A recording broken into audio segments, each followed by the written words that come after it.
Para sa lahat ng 4-piece beneficiary, latest payout of 4-piece cash grant for January 15, 2025. Sino ang mga kasali? Bago tayo mag-start, huwag kalimutang mag-subscribe bilang suporta sa ating channel.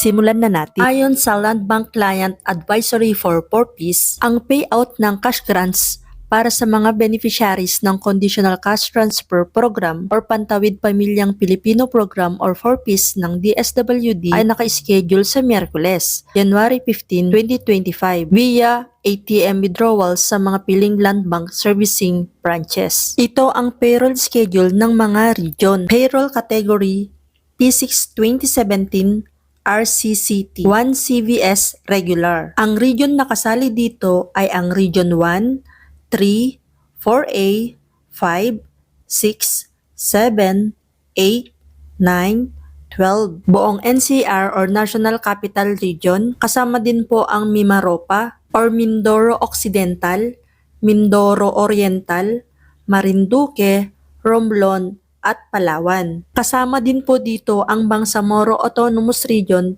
in Muslim Mindanao or BARM. Ang susunod na payroll category ay ang P6 2018 RCCT 1 CVS regular. Ang region na kasali dito ay ang Bangsamoro Autonomous Region in Muslim Mindanao or BARM. Next, payroll category P6 2017 additional 4-piece in L3 1 CVS regular. Ang region na kasali dito ay ang Region 3, 5, 7, 8, 9, 10, 11, 12. Kasama din po ang Mimaropa or Mindoro Occidental, Mindoro Oriental, Marinduque, Romblon at Palawan. Kasama din po dito ang Bangsamoro Autonomous Region in Muslim Mindanao or BARM. Paalala lamang po na ang nabanggit na payroll category at region lamang po ang makakatanggap ng cash grant. Sa mga hindi po nabanggit, manatili lamang po tayo mag-abang kung kailan ulit ang schedule ng payout ng cash grant for 4-piece. Ipopost ko po sa aking channel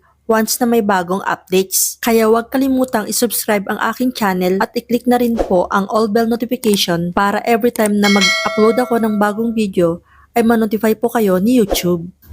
Maraming salamat! Bye!